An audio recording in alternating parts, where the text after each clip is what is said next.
GameWorn Radio is on the air. Hey! Shelton scores! Up in the Cordova, baby! We're going bowling. Now, let's go hunt moose on a Harley. Fires, he scores! L.A. face with an Oakland booty. Scores! Make me a bicycle club. They score! Bowmeister paid that man his money. GameWorn Radio. Hey everybody, it's Derek with GameWorn Radio, part of GameWorn.us. How you guys doing tonight? Good, man. Good. Well, Good. We've got a handful of callers today, so I'm going to try and get everybody shouted out here real quick. We've got Tom, Jason, Matt, Bert, Ben, Pete, Dan, and Eric. How's everyone doing? That's a lot of people. Good. Yeah. So we talked about it, and tonight we're going to talk a little bit about player interactions. So if you've ever had an encounter with a player that's trying to get their jersey back, you know, kind of what happened, how the conversation went, or how they got at you.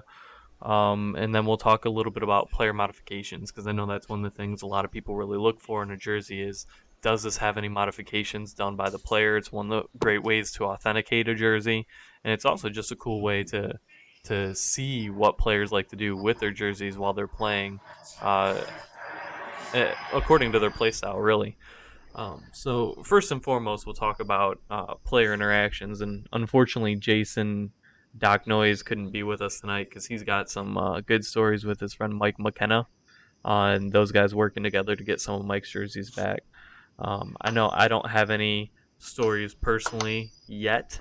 But we do bring this up because just recently on Twitter, Brandon Dubinsky put out the word that he was looking for one of his Wolfpack jerseys, and the community got together and we found one, and in the process of trying to get one back. So we're curious about seeing anybody else's stories. I know Derek Christensen, who's unfortunately not with us, he had an interaction with Stephen Matteau, purely based on one of the articles that we wrote that was the collector interview with Derek.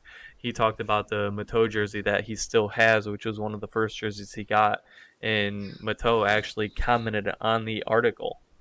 So Derek actually started to interact with him on Twitter, and they were trying to work out a deal, but it didn't really work through. But it was really cool to try and watch that develop and see where it was going to go. So do you guys have any stories of you personally or somebody that you know interacting with the player to get their jerseys back?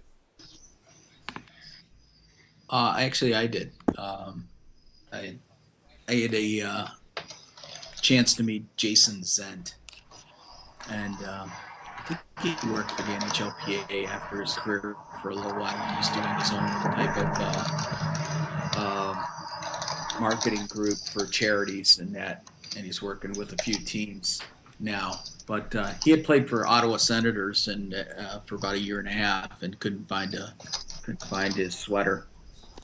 And I went through the old forum, so to speak, and somebody did have one, and I bought it, sent it out to him. It's really appreciative, and gave it to his dad.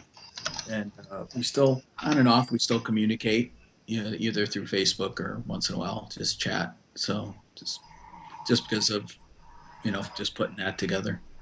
Yeah, it's pretty cool when you can develop a relationship based on trying to help someone out like that, especially like a player. That's really nice. Anybody else hear any good stories about that? I actually had a friend who's pretty big in the hobby. His name is Mark Alberts. Actually, get contacted about a JP VJ jersey he had. VJ is either TV or radio for the Winnipeg Jets, and so they engineered a swap where he got a jersey of whatever he wanted from the Jets for that VJ that he had, which he probably paid not much for. But I thought that was pretty cool that, here's the TV/radio guy going down to the team store and, buying a jersey so he can get his, one of his Thrashers jerseys back. So. Huh, that's pretty interesting. Yeah, it is cool. Yeah, I'm hoping maybe someday somebody gets a bug after they retire or something. It's like, oh hey, I wish I would have kept one of my jerseys from this team or something. That'd be really cool. Yeah, I've been contacted a couple times by players or so-called friends and or family of players. It's just a lot of times you want to help them out, but I mean they have nothing to give you, and they want to offer you like a puck. I'm like, I've got more into this than a puck. I'd love to help you out, man, but I'm Yeah, not ready that to is go the for hard a part. puck. I don't. Some I've of had them a don't couple of. really It's like, oh, I can get understand. you a couple signed pucks. I'm like, oh, great, that's fantastic for my kids, but that for me, that's not going to do it. You know. Yeah, I don't think a lot of them, or some of them, don't really look at the fact that how much money you might have invested up in a jersey just to get it. I know a lot of people would be really cool with letting them go at costs, especially for players. It's not like we're looking out there to, you know, see what we can get out of them for that specific player. We're just trying to uh, get it back and not lose our ass on it. So getting them to understand that kind of can be a little bit of work, and it's part of the difficult part with it, really. I've heard a lot of stories of players really expecting their stuff back, and that kind of is a good segue to, I don't know how many of you got to hear about Mike Bossy or know about that situation. That's a little bit of a unique situation, with his 50 goal score puck in 50 games. Um, whoa. All right, so somebody needs to do a mic check. I think that's I'm you, here. Matt. All right, That was the goal. That was the goal horn. right. That was that 50th goal horn right there going off because we're talking about it. Bossy's name and the goal horn goes off. There you go. But yeah, he was talking about the experience at the Migrant Expo, and the story goes that one of his kids was taking swimming lessons and gave the instructor one of Mike's pucks without his knowledge, and Mike doesn't know about it until years later, and I guess the guy went and contacted Mike about, hey, do you want this puck back? And so Mike was like, yeah, I do. It shouldn't have ever been given to you in the first place, type deal. And then the guy wanted to start talking to him about money, and he was like, hold on, like, you were given this puck. It shouldn't have been given it to you. It was given to you by somebody who shouldn't have given it to you in the first place because it wasn't theirs. So you should probably just give it back. So then there's the big whole stink about it, and then the guy ended up selling it on an auction site. I can't remember what auction he sold it on, but I think the Maloofs bought it to give it back to Bossy, and that's where the story ends. But you can kind of see where it's a little bit different there, whereas he actually had it and it was given to somebody unjustly, versus us, we obtain it through purchase from teams or whatever media that we get. And in that regard, you can't really expect to have it back. At least, with no skin in the game, because we've got a little bit of an investment behind it.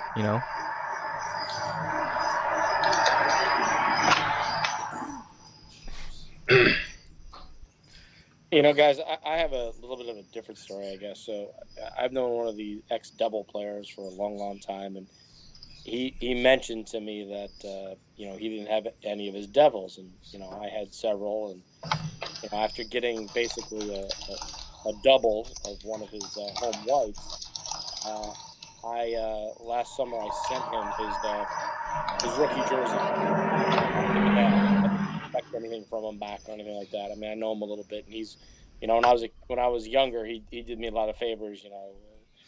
Got me into some of the closed practices, and set me up shooting as a photographer, freelance in the old Brendan Byrne Arena. I shot for several years, just because of his connections. So I thought it was a good way to pay him back, and he was pretty ecstatic when he got the jersey. So kind of made me feel good. Not that he was reaching out and looking for it, but he just mentioned that he didn't have it. And, having a double, I kind of felt that, what, this is probably something he should have and I shouldn't. Yeah, I mean, that's pretty cool, especially when you have a double like that. That's, it kind of makes it a little bit easier to get rid of. That just made me feel good to, sort of give him a little bit of a payback. I mean, even after he got traded to Quebec, my buddies and I were, going to school in upstate New York, and a bunch of us drove up for the Winter Carnival, and ended up partying with the Nordiques, and he wouldn't let me pay for anything. Yeah, that's pretty awesome. You can really develop a really good friendship with a player just for doing something like that. I know there's a couple players that have contacted me about getting their stuff back, or friends of the family and things like that. Like my local team, the Toledo Walleye, I've had a few contacts from there, just family friends or something, like, hey, if a player's jersey comes up, or can you find this one for me? And you know, they do something cool with it, like they put it in a plaque or shadow box or something, put all the different awards or pucks with it and give it to them. So I mean, it's a really cool memento for them to have. And I don't have the jersey, so it's a little bit easier for me to either go to the store and see if they have it and buy it on their behalf, or try and get it off of a collector who just happens to be wearing it in the stands. um, Unfortunately, I've never actually had one of the jerseys somebody's looking for myself, but being able to help them find it is a little bit of you get the warm fuzzies from it. And I think that's kind of what happened here with the Dubinsky situation. Everybody kind of wanted to get involved and put out the APB, like, let's get this thing tracked down. And it was definitely a successful venture from what it sounds like. So I don't think, unfortunately, with some of our other guys on the panel, we're not going to get all the good stories that we were really looking for. I know just because Derek could elaborate more. Um, The only other story is I've had a couple players buy their jerseys off me off eBay, which is a little unsuspected. One of them was actually just a game issue that he said he was given to his daughter, which I thought was kind of cool. And the other one was one that I had put way overpriced, and I felt bad that he hit the buy it now on it, but I just put it up buy now or best offer, and then next thing you know, it sold in like an hour of me listing it, and I felt bad that this is just both of them were just game issues, really. They were preseason jerseys that were never worn, and that was I felt bad. One of them was $400 more than what I paid for it, but if he would contact me and offered me anything close to what I paid, I probably would have said okay. But yeah, I mean, eventually we'll get there. I mean, from what I've talked to from the players, or players that I've interacted with, there's starting to be a growing awareness about, jersey collecting and things like that. So I think as the awareness becomes greater, obviously they're not going to immerse themselves in the hobby and become experts on GameWorn jerseys, because they don't really care. But I think they're going to kind of have a little bit more of an understanding about collectors in general, and kind of like the relationships and things that would be expected at a specific point in time. So I think that'll really help in the long run. The hobby itself is just becoming a little bit more aware, if you will. And a lot of that can be thanks to like My Gray putting the names out there and stuff, and everybody interacting with different players, then players talking to other players and things like that. Like, hey, did you know this guy from this one place has one of my jerseys? That's kind of cool.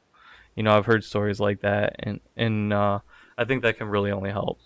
So we're definitely going down a better road, and it's only going to get better from there.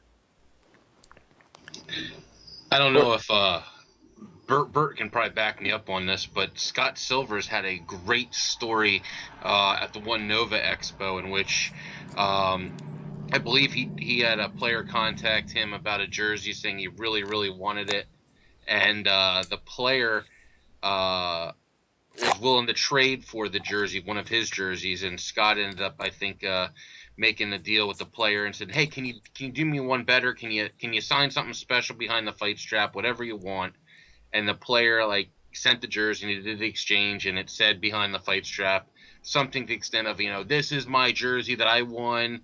Was it the Kelly Cup? I can't remember, but it was just this really impressive story, and thank you so very much for making this deal with me. And it was this long paragraph, and it was probably the only time I've ever seen an autograph on a jersey that I was like, that is very, very cool and special.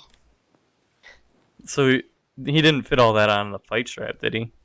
No, it was, I'm sorry, behind the crest. I'm so Ah. sorry, I should have said that. There we go. Okay, yeah, that makes a lot more sense. That's pretty cool. Yeah, anytime you can get a player to acknowledge, the specialness of a jersey, is definitely pretty awesome, especially when they know exactly what it is about that jersey that makes it special. Because some of them, once they're done wearing it, they don't really care. They'll never see it again. Right. I got a And story. oh, I go got a ahead. story for you. And I think I mentioned this offline to some guys before in the past, but a few years ago, there was a Craigslist ad, and I was popping in, and it was late night. Somebody had a lot of game used goalie stuff for sale in the Chicago suburbs, and picture was clearly University of Wisconsin Badger stuff, head to toe goalie stuff, including a white jersey with the Frozen Four patch, and it was at a ridiculously low price, to the point that red flags all over, indicating something's not right, something's fishy. And a buddy of mine's actually worked a block away, so I contacted the seller and arranged my buddy to go down there and try to find out information on it. Less than 15 minutes later, the guy already sold it to somebody else. And I posted something on some old forums, as well as hockey goalie collector and just general hockey goalie discussion forums as well. I got contacted shortly after, and come to find out, the gear was stolen. Big surprise. I already kind of knew that. And there was police reports put out and everything else. Meanwhile, I worked the Chicago police route, from another collector who was a Chicago police officer. And I provided the address, and where I established all the contact information, had the police report filled out to help this other goalie find his stuff. And soon enough, come to find out, another Chicago police officer was the one that bought the equipment, but claimed he did not know it was stolen or anything else. Now, complete goalie stuff with a Frozen Four patch jersey when they went to the finals, for, I think it was the Craigslist price was like $200. Total red flag right there. Everybody would know that. Sure enough, shortly after, the superior officer got involved, which I actually knew him too. And the cop was basically, here's your ultimatum, turn the gear into the proper owner or it's your job kind of deal. But this whole process, it was weeks in process, couple weeks, I think it was. Anyway, soon enough, I got contacted by the goalie whose stuff it was. And he was, part of the team when Wisconsin went to the Frozen Four, and I forget what year it was when it was, but basically he actually graduated, was a marketing guy in Chicago, had his car broken into, all his stuff stolen, as well as his car was found like 6 blocks down the road, partially gutted. Promised the world to me, thank you, I'll make it up to you. That was 3-4 years ago. Reached out multiple times, never heard anything back. I did get a thank you, but I'll do something to make it right. I'm still waiting years later. So, it was a good story and helped somebody out, but that was my negative interaction with a player. Meanwhile, I've had other interactions where guys want to get stuff, and not so much pro players, just guys that were played at one time in the UHL or IHL, not so much pro, and they are no longer skating. They're having private businesses of their own, or just blue collar workers, and they had no idea what their jerseys were going for. And they expect a deeply discounted item, which I'll work a deal out with the guy, but when you're paying top dollar and they're offering you, like we were talking about before, a puck or a picture or something like that, I'll pass on it. But I have reunited some items with players, working deals out, or just that price, here's the receipt or whatever the case is. So, but that's kind of my couple of interactions I wanted to share. Well, some were good, some were negative. Yeah, definitely. I mean, it just goes to show, some, and I think it's a lot with more career underleague players like ECHL when it was around the IHL, AHL, players that don't fully move up to the NHL, I tend to see them more or less want to uh, get some of their mementos back, if you will, as opposed to like an NHL player. It just seems like the NHL players, they've had the career they were looking for, and they're satisfied. And I mean, honestly, if I even got a shot, fictitiously in the ECHL, yeah, I'd want everything I probably ever wore just so I could show my kid, like, oh my God, look at this, I did this one time, as opposed to an NHL player. Like, that's pretty much the career, and that's the pinnacle that you get, is being in the show. So I think that's a little bit different, if you get what I'm saying. Yeah, absolutely. And you know what? The few UHL players that I've come across and worked deals out, it's exactly it. Hey, my life's changed. I have a kid now. Got married, or it's been family members where the player doesn't, really care, but the parents or the sibling, realizes, even if they made it just to the UHL or ECHL, and that was the pinnacle of their career, here's a keepsake for the shadow boxes or for when they have families of their own, and worked with them on that. So it's worked out really well. But I think the concept is what made them feel at ease is, here's my original receipt, what I paid for it. Now, not a lot of guys are going to do it. Some guys are going to, quote unquote, provide a finder's fee or try to make a quick dollar. To me, it's just the overall experience. And from one hockey player myself to another, I know trying to get my stuff was hard. And these guys are even further along, that, hey, just to make their life easier or something to enjoy, Something you said reminded me that I actually do have a player interaction. His name's Michael Pacashua. He's got a brother, Jason, that's played in the NHL. Michael was a emergency backup goaltender for Toledo Walleye for a few games, and just in recent years, I've found that players or guys that come in that are emergency backup goaltenders or only with the team for a short amount of time, those jerseys immediately get recycled. They strip the names off, and they don't even offer them to those players, even if they want them as a keepsake, even if they're going to pay, out the nose. They just flat out, you can't have it. Doesn't matter what you're going to pay. We're keeping it. We're reusing it. And that's that. So I know I'm trying to, there's a goalie, Michael Nepsa, out of Wheeling, that was an emergency backup goaltender for Toledo. I'm trying to track a jersey down for him so we can get it altered back to his. But with Michael Bacashua, one of his jerseys that he wore was a specialty jersey, and I actually won it at an auction because I knew his brother or cousin Jason by the name. And when I actually got that jersey, his family was coming down to the Toledo games just to see him warm up, just in case he might be able to get into the game. And they tracked me down and wanted to get pictures of the jersey and things like that. Well, 3 years later, I still have that jersey, and I'm finding out that they don't even get the option to have their own jersey. So I'm like, if it was me, I would want one, and I'm pretty certain he didn't have one. So I reached out to him and I was like, hey, normally I wouldn't be selling the jersey. You know how much I bought it for. I bought it for X amount of dollars. You were there at the auction. I got it from you. If you want it, I'd give it to you at the exact cost, and I'll send it to you, because I just found out, you didn't get the opportunity to get a jersey that you wore while you actually had time playing in the ECHL. So if it was me, I'd want it. And he was like, yeah, sounds good. Send it to me. Here's money. And it's just a way to reunite somebody who had an opportunity with, something that they can show their kids or something that their family is proud of. Something with their name on the back. If I had a jersey with my name on the back that I actually played in at like a higher level than beer league, shit, I would be proud of that. I would show it off everywhere. So I mean, I kind of put myself in his shoes. Like, I'd really want that. And you know what? I've had that interaction with a couple of guys in town that I grew up with, or played in the spring or summer when they're getting ready to tune up for the Federal Hockey League.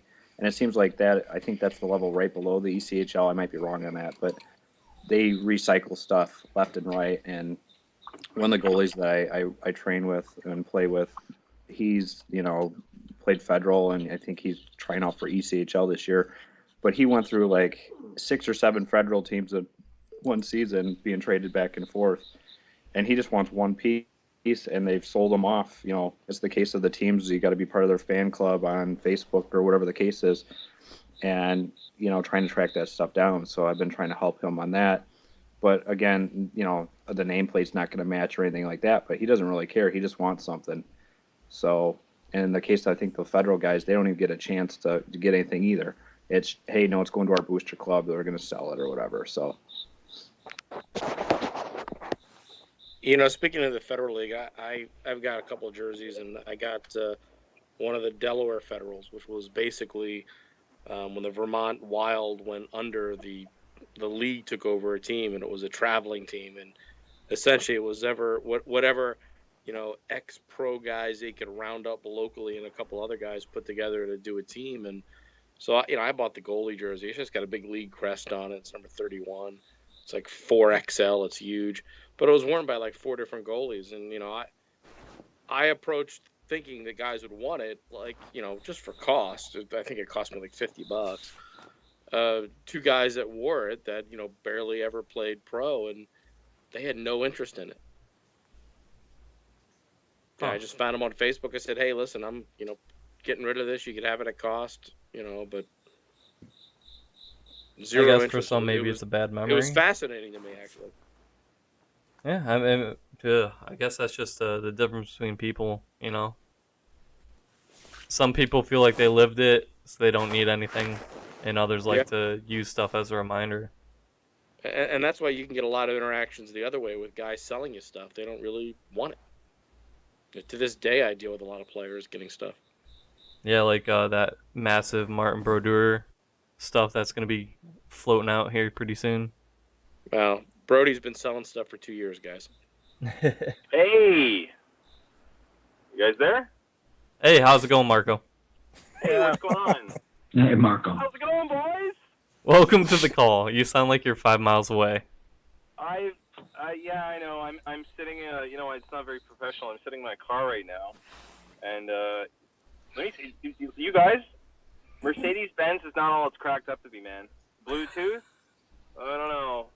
Could have done a better job. I want to chime in on the Brodeur stuff. Yeah, fire away. That's, so they're doing it through Steiner now. And, I just really have a problem. I really don't like Steiner at all. I hate to be the guy that complains all the time. It seems like I'm always complaining, but man, the Steiner stuff, like, it really, like, it just sits out there forever. And I know he's got a contract and the autographs and all that other bullshit, but it just seems like anything you buy straight from Steiner, you're never ever going to be able to make any money off of, or even break even. Like, I know people shouldn't be investing in sports memorabilia because you want to make money. I understand that, but I mean, when I saw that, it made me sick. Yeah, it's kind of the Marco, this is Jason. business model. Like I said, Brodeur has been leaking stuff out for at least 2 years, and I own his 2012 Stanley Cup Final glove that was matched to basically to the game we beat the Rangers with Henrique's goal, and that's why I bought it. Just wanted to have something definitely from that game, and but he's leaked out a lot of jerseys, 2 helmets, sets of pads and gloves. I think like 9 jerseys have leaked out in the last 2 years. How does he leak this stuff out? What avenues? No, let me just say this. I obviously the person I got it from wasn't even a direct contact, but I can't. They want to remain anonymous, and I can't even talk about the piece I bought right now. I'll be displaying it at the next Expo live. But everybody I spoke to has not dealt with him directly, so it's coming from somebody else, coming from him, and so it's at least twice removed. But if you go back and look at that Steiner video that Brodeur does with all his jerseys, I mean, a lot of those have already hit the market. Would you say you got a better price on what you got than what you would be able to get it through Steiner? I haven't seen Steiner's prices yet, but That I you bought would a guess. jersey, so Steiner's getting no jerseys, and Steiner's getting everything 2001 to present. So I bought something older than that. Is the glove less than $10,000? Because if it's less than $10,000, you got a really good deal there. Well, the glove came through my grade. Yeah. And yes, it was less than $10,000. I'm just saying the Steiner prices are ridiculous. You know, they're crazy. Well, here's the thing.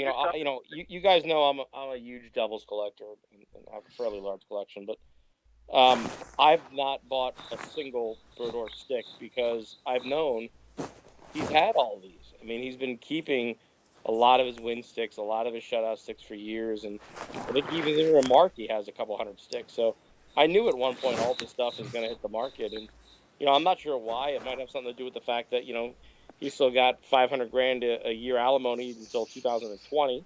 I'm sure that's not any fun. Child support's probably going away right now. His kids are coming of age, but look, like I said, he's been leaking the stuff out even when he was a player. And even like the My Gray, I think, has that, Team Canada gold medal jersey that he, by the way, was a backup in at $35,000. But that was originally sold from Marty's collection. So you know what pisses me off, man? I bought a stick for $900, and for what they were going for on Classic and other places, I thought I got a pretty good deal. But now I'm gonna get screwed over, Yeah, that's like I said. That's why. I mean, I'd like to get sticks to match my jerseys. Like I have, 6 Brodeur shirts right now, and it'd be cool to have a stick that goes with each of the jerseys. But I'm not paying anywhere close to that because there's going to be so much supply hitting the marketplace. It's going to be ridiculous. I never understood why Brodeur would go for anything close to $1,000. I thought he was, again, Hall of Famer piece, but there's a lot of his sticks around. No, it's just I bought his stick about 3 years ago, and back then it was just you didn't see a lot of his shit, right? But then something like this happens, and you're like, what the fuck, Well, I did something real stupid years ago. I brokered a big deal to a dealer from an old trainer, and it was just like 20 Brodeur sticks, and I could have had them for I ended up making like $25 a stick on the deal, being the middleman. But to think what I could have had them for, I could have just kept one. But hindsight's 20/20, right? Can't make all the deals. Yeah. That photo or two that were leaked out of all the stuff that was inventoried or whatever. Is there going to be a list out there, or is that all just, hey, it's going to Steiner and that's? I've asked the guy who's a Steiner rep that did it. I messaged him, and I said, hey, listen, there's some very specific sticks I would like to try to have if the price was right. I said, did you send me a list, or should I just send you the I'm looking for? And never heard back from him. And then I just responded today saying, hey, I hadn't heard from you. Are you guys going to put out a list with prices soon? Yeah, from what I've talked to them about, they really don't know what they're doing. They're in the situation right now where it's, hey, we've got all this stuff, and we should sell it. But we don't know when, we don't know how, and we don't know what we have. That's at least my take on it. Well, let's just say that the stuff that has come out over the last 2 years, my guess is the initial prices that they came out at were extremely reasonable. We'll have to see. What are we speculating the Steiner prices are going to be just for an average stick? I have, like I said, I don't really have. My guess is it's Steiner's. I'm shocked if it was less than $1,000. Yeah, me too. So besides the ones that are going to flood the market, I mean, yeah, he's sold stuff over the last few years, but overall, and I'm not a Marty guy, but we all know he hoarded all the stuff for the most part. How many sticks do you think over the years has been publicly released since he hoards all that stuff pretty much, or same with gear? Well, like I said, I sold about 20 I've probably seen at least another, 30 or 40 sticks marketed. And, from I don't know which season, Andrew Eisman, who's actually a big Marty stick collector, probably would know this a little bit better. But, he started using one stick a game and then plus practice sticks. And I know my Greg got a bunch of practice sticks. Yeah, because he started marking them all on the tape, right? For the team he was playing against. So. Yeah, and I think he started doing that in the 90s. So you guys can just start going back and doing the math. I mean, there's hundreds of sticks. Wow. I mean, it's good. I mean, if I didn't own a Marty stick, I'd be like, oh, this is awesome. Now there's 1,000 sticks out there, and I can buy one super cheap, but I do own one, so it sucks for me. I mean, yeah, I'm not gonna lose on a huge amount of money, but it's still a bit of a sore spot. Yeah, I'm pretty curious to see what Snyder's I going to do. don't think they're going to be able to sell them. I mean, my guess is they put them out at, at these crazy prices, especially like, what are you going to pay for a stick that, he used, in a game and he got blown out? Or are they even going to do the work? Because, if past performance is any indication of what they're going to do in the future, then, they've made tons of mistakes on jerseys in the past and describing them when they were worn, if they were worn, from other collectors that I've heard. Are they going to get their stuff right on Marty? Because, by the way, if you listen to one of Marty's, that video, Marty makes a big mistake in the video describing one of his jerseys. It just comes down to do they want to put in the work and get it right, or do they just want to get it out the door? And with them being a company out there to make money, I mean, what do you think's gonna happen? We can hope for the best. We can hope that maybe they'll right out the door. Talk to collectors or something, but they're not gonna do that. I mean, I know a bunch of collectors that have tried to talk to them, about their practices and this and that and the other, and we can keep on trying to give them the benefit of the doubt. But the fact is, until they actually take somebody up on the offer, they are what they are, at least in our collecting world. They're a memorabilia company. They're not a GameWorn company. Correct. Exactly. Well, we're a little bit more than halfway through the show, so we'll jump topics here, because I know I want to get a little bit of talk into this about player modifications. So we've talked a little bit about player interactions, and players dealing with collectors and such like that. But one of the things that I've noticed a little bit with the coming of the Reebok 2.0s, the Edge 2.0s, is I've noticed less player modifications in general. So in like the Airnet jerseys and things like that, I used to see a lot more sewn cuffs or shortened bodies and things like that.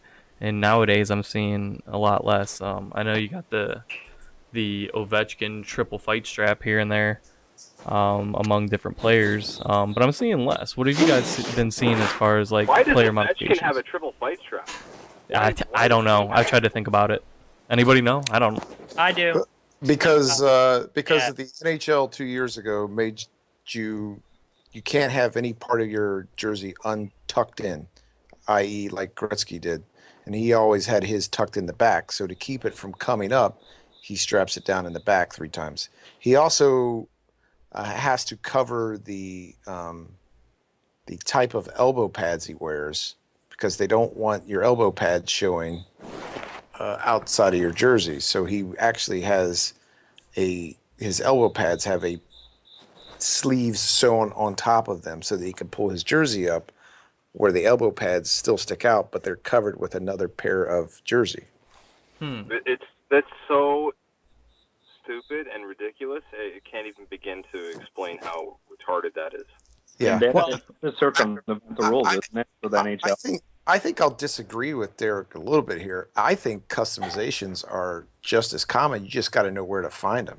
I mean, look at Crosby and Malkin. They both used the lengthened jerseys this year. How often do you see lengthened jerseys on a 2.0? That's what I was going to say. I think Malkin, instead of using the multiple fight straps, they add like 3.5 inches to the bottom of his, so he doesn't have that problem. Yeah, it looks pretty cool. And then, the all the fighters that have either the skate lace down the front or the fright strap in the front, and I would say around 2000 2005 on the the Coho CCMs in the early days of Reebok. I think you found less of those kind of customizations. In the 90s and 80s, it was Wild Wild West. It was I mean, we could do a whole show just on customizations back then, but I think now, I mean, you see shortened ones, you see the lengthened ones, you see all kinds of weird fight straps, quarters and here and there. I mean, it's just, I think you still do see it because, the edge is so cookie cutter, and guys sometimes this is team dependent. I've seen jerseys where fighters wear, multiple fight straps here, and then they go to a different team and they have nothing different. Yeah. So I think it's really team dependent as well. I could probably say that because I think my comparison mostly comes from the Red Wings, and I have not seen in quite some time a modification on a 2.0 outside of Bertuzzi. I think that's Zdeno Chara did it, right? He had lengthened sleeves, I think. I think he might had to have just because of his stature. He's a beast. Yep. I think his first ever jersey for the Islanders is like 2 jerseys sewn together. My buddy owns it. That's insane, isn't it? Oh my god. I was gonna say when I was at Migrate, Jim was telling me when he was a dealer, he actually had that first Chara Islanders jersey, and I think Earl owns one of them now. And I remember talking to Earl about it, and he said it was like they had to take 2 58s and sew them together, and then add extra length on the sleeves because they just weren't prepared for a 6'9" dude skating around on the ice. Yeah, Wow. and it's like an oddball number too. Yeah, I think 53. Yeah, it's a weird. Yeah, Matt Hindelman owns the one I'm talking about. How did they sew the two together? They I sewed the haven't seen bottom it. portion, I think, right? Yeah, I think they cut the hem off of one of them and added it to one that had a little bit of the hem still on. Oh man. Yeah, I mean, at least with my Red Wings, like Chris Draper, he had a shortened jersey. I mean, it's ridiculous. Like, I tried to put the thing on myself, and it was like a belly shirt for me. What's going on with that? Oh, that's hot. Oh yeah, it was cool. Can't even wear it to games if I wanted to, things like that. But I've got a Hodson. He's got a cut around where his glove would be, so his glove doesn't get snagged up on the jersey when he's trying to make saves. Darren McCarty, he's a big bruiser, big fighter. He had modified sleeves so he could strike nice and quick and not get caught up in the jersey. And all these are in my older jerseys, and I take a look at some of the ones that I have that are newer ones, and at least from my Red Wings, I really can't find anything.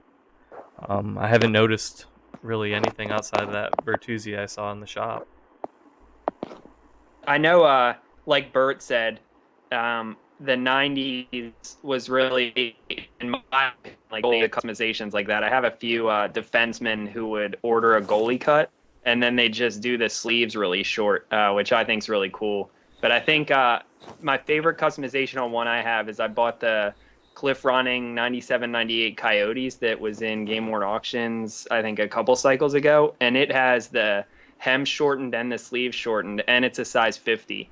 And I had my fiance try it on, and it didn't even fit her. So Wow. it's pretty crazy. Yeah, you get a tight size for that. Yeah, it's crazy. It's a ridiculously small jersey.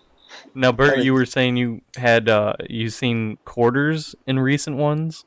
Well, I mean, yeah, like I have an Andre Nazarov Coyotes that has the old quarter fight strap, but in the front, I've seen those as, if a fight strap got ripped, I've seen those as replacements for other fight straps in more recent jerseys. Going back to like the 80s and 90s, I mean, we've seen like I have a Brent Severin Devils with a sock was sewn into the sleeve so that it extended the stretchiness to it, so that when you grabbed onto it, you just got, this elastic kind of feel to it. And then, I think we've all seen the Dave Brown with the, the baby left arm, if you will, where, it looks like half an arm or, this, so no one could grab onto his left. I mean, there's all kinds of stories about those. The Owen Nolan with the grommets and the sleeves and just crazy stuff like that.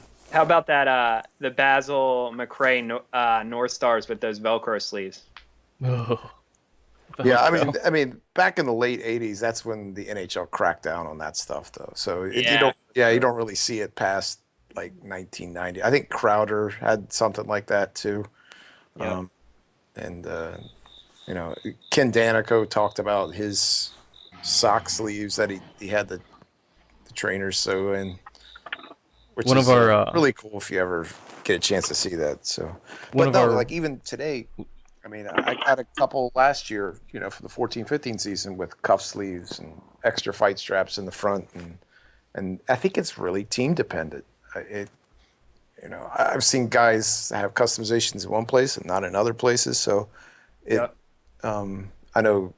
I mean, I could speak that Calgary did it, and I have Anaheim. And Anaheim, of course, everybody goes, they come out with 6 jerseys a year, but here's Tim Jackman with a front fight strap when I got it. So we've got an argument here.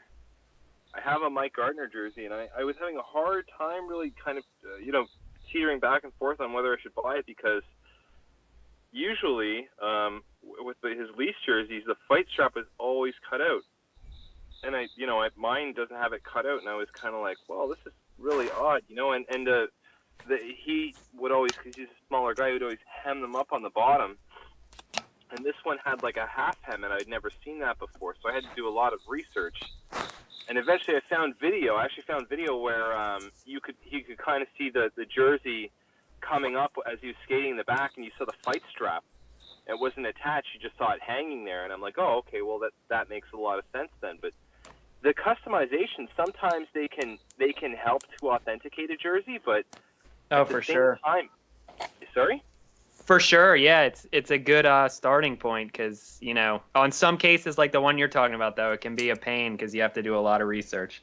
Yeah, because sometimes you're kind of thinking like, hey, this isn't how it should be, and it's just. And don't get me wrong, a jersey with customizations I absolutely love, but try to explain that when you're going to go ahead and sell the jersey, why this one is customized different than the other ones. And I know I've seen before a lot of the one game wonders. So like 91, 92 when they had that 100th anniversary patch. The Leafs, I think they use those for promotional games, and so the customizations a lot of the times are not apparent on those particular jerseys, because why is the trainer going to waste his fucking time hemming up a jersey that player's only going to wear for one game, and they just give it away? And there's a lot of those kind of, they quote unquote bad jerseys or unproven jerseys in the hobby. So it is cool to have a customized jersey, but it can also kind of add to it can also bring up a lot of questions, we're getting that are legit, that are not customized. We're getting a lot of messages from listeners right now. M. Costanza's chiming in a little bit, saying that some of the things that he's noticed are, as a player gets into his twilight years in the league, you see less customizations with them. So you see him a little bit earlier in the career. He also says some of the interesting things that he was looking at. Rob Ray used to use all kinds of hooks and loops on his jersey. Chris Nealon wore a really small jersey in Montreal. And we even have some messages coming in from Stephen Brooks saying that he's got a Kyle Quincy Colorado jersey, and one of the things he did on that jersey is get it reinforced up on the collar, right where the NHL shield is, for fighting and things like that, so it doesn't rip around the shield. Well, a funny thing about Rob Ray, and I've only ever seen pictures of it. I've obviously never seen it in person. I think it was on Spirit of the Game or Drop the Pucks at one time. But I know I saw a Rob Ray alternate that had the custom fight strap and everything. But I think he either wrote like "fuck off" or "fuck you" right underneath the hem, upside down. So when somebody pulled the jersey up, that's what the message that they would get. That's great. That's amazing. Yeah, I have a Ray alternate, and it does have it has the pant belt, the snap belt. It has that sewn as the fight strap. So he must have had something onto his pants that snapped in. So. Yeah, those are just sweet. But there's a couple sabers like that. Peters had that. Bolton had that at that time. Of course, there's a million Boltons on because he's been in the league forever. But nowhere past Buffalo does he have that I've seen. I've had Atlantas. I've had Islanders. He just hasn't had that. So I think it's a lot of times team dependent. Where you get, obviously Detroit these days might be a little lazy about, or just saying, this guy wants his whatever shortened, here, put this on, shut up, that kind of stuff. Or, I know Washington for a fact, they have guys with all kinds of shit. And it often ends up when you do a pre-order through Migrate that the set one ends up going longer than their supposed dates because they can't get the set two customized quick enough for their dates. So set one ends up almost always going a month longer than these dates that, get published, in October and November. Hey, boys, I'm sorry to interrupt. I have to let you guys go. You guys have a great night, okay? Hey, thanks for joining us, Marco. You too. Take care. My Marco question, calling in from his piece of shit Mercedes. what about the league? Have rules changed the last few years in terms of customizations to help reduce it? I know, over the few conventions I've seen for the Hawks stuff, it seems like the only thing you really see is shortened sleeves. Where Kane for 1 year had button loops cut out in the knot, so it would attach to the front button pants where the suspenders would go in the front. I seen one set of those for one set of jerseys for Kane, but that was only one season I seen it. Besides, the shortened sleeves you see on some of the guys and things like that. You talk about Ovechkin with the sleeve thing. It's almost like if the league's saying you can't show your shoulder pads, that's to circumvent. You're still exposing it, whether or not you have fabric cut over it or not. To me, that's still circumventing the rule. I think the big focus for them is showtime on TV. So what they want is uniformity across teams as far as how things look on TV. They want the jerseys to look good, and you notice some of the things teams aren't allowed to do or players aren't allowed to do the jerseys because of how the NHL wants to appear on TV. And that's also, one of the reasons why they probably have cleaner jerseys as well, or go through as many. I think the customizations have to be limited to the interior more than the exterior. I think if it's anything exterior, and Ovechkin being an oddity here, other than lengthening and shortening, which are not obvious to anyone but us as jersey collectors.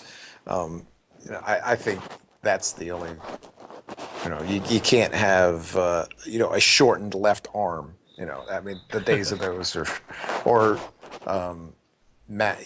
goalie cut sleeves that were cut up by the elbows. Those days are pretty much gone. Koser wore those. I think that, McCarty wore those too, with the goalie cut, way up on the sleeves and then hemmed a little bit. So I think those days are kind of over. But that makes me wonder, though. Okay, so if the rule is you can't have shortened sleeves, to have your shoulder pads extended, but here you're having your sleeves shortened, but you have fabric over if you're a fighter or a star player and you're getting the sleeves in the way, that's an advantage one way or another. You're just circumventing the rule. If you don't want shoulder pads or elbow pads or whatever the case of equipment to show because of uniformity on the league and stuff like that, and it's a cosmetic change, fine. But if you got some players where, hey, we're stitching this or we're doing that to on the fabric on the elbow pads, so he can still have that maneuverability and not play by the guys are getting more craftier in allowing to get past the rules. I guess the thing. It has the coolness on the gear too, because if you find the shoulder pads or elbow pads or gear and the customizations at the equipment sale, and you have a jersey to go with it, it just kind of helps with your display or collection. It's kind of cool. But, if they're doing it for cosmetic reasons, that's one thing. But if it's to give one player an advantage or something else, the players are going to, obviously, they can to get away with it too. And it just makes our experience better as a collector too. Yeah. I think Ovechkin's the only one I've seen that does that. And it's I because think the 3 fight straps, I don't think I've seen anybody else with that. at least not in the back. I've seen a couple of Vancouver Canucks guys, and I had from I don't know, Hordichuk, Rick Rippon had it. I got a couple of Rippons that have that. And 2 in, 1 cut out, which doesn't make a ton of sense to me. But sewing all these fight straps in the front and then cutting 1 out. Do you see the league doing cookie cutter and saying no modifications at all? I mean, with the coming contract change of jerseys or whatever the case, if hey, no, you know what, you're all gonna have 1 fight strap. You're all gonna have the standard sleeves. Other tall guys or short guys are gonna have their jerseys proportionally made, whatever the case is. No modifications at all. Do you see the league ever doing that? I think it really depends on what an Adidas jersey is going to look like. I mean, really, are they going to kind of keep this, the whole Reebok style was this more form-fitting, aerodynamic, yada, yada, yada, as opposed Garbage. to, yeah. Sorry. Or do they go back to, what we had about 10 years ago, which was more, it looked like a sweater. Awesome. Yeah. So, we don't really know. So I think it'd be really tough if they were trying to eliminate all that kind of stuff, because I think the North Stars, I forget what year it was, but they got Peterson's to custom make the jersey size for the specific player. And a lot of them just ended up being really small. And I think, the problem you see is when you do, specific unit measurement with 52, 54, 56, you're going to see a lot of guys who they need shorter sleeves. I know Tiemann and Strite both had custom sleeves to allow for them to, I guess, do slap shots and pass more effectively. And I think when you're just making every jersey a specific size, you're going to run into a lot of problems with players that need a specific size that the league might not make. Yeah, it'll be real interesting to see what Adidas comes out with. For sure. Soccer. Yeah. Oh, I hope not. Before we wrap up the show, I just want to say we did have Mark Alberts. He chimed in and said that there were players like Bolton and Barnaby that actually copied Rob Roy's customizations while they were in Buffalo. So kind of see a little bit of players seeing other players and their customizations on their jerseys like, hey, I want that. So I'd be curious to see if any of that comes around, like the 3 fight strap from Ovechkin, if it's allowed still. It's a pretty interesting topic, player modifications. Yeah, I think it's one of the coolest things about the hobby, getting a jersey and figuring out it as a specific, thing that doesn't normally come on it. I always thought that stuff was really cool. Yeah, definitely, especially when you don't know it's there. Exactly. Or you get a jersey in trade and they don't mention the customizations. You get in and you're like, hey, this ain't right. Yep. Yeah, very interesting. Well, I want to thank everybody for joining me tonight. It was a great show. Again, we're going to do this in 2 weeks. Don't know what the topic's going to be, but stay tuned. Anybody out there that's listening that might want to join in. We've got a Facebook group for the GameWorn Radio. We also post information on our forums, so if you want to join, or you can also find our old episodes on iTunes under the podcasts, so we are available on there. Anybody have any final thoughts? We've got less than a minute left. Yeah, hey guys, this is Jason Sottle. If we go back to that Gartner scenario where, we had one of the collectors really having to research it, there are guys that I can go through in my collection that have changed their customizations massively over the years. And the Danico sleeve incident was brought up. He did that in the second set of 91-92 and carried it into the first set of 92-93. Then he dropped that, and then he just added neck inserts. Then he dropped that, and then he did sleeve inserts and side inserts. And then he dropped that and went to a straight just goalie cut with his sleeve shortened. And then he went to a goalie cut without a sleeve shortened. So, you just really have to know the years on some of these guys and how they went back and forth with all the specific customizations that they actually had. Definitely. Well, Yep. thanks for joining us, guys, and we'll see you next time. Good night, guys.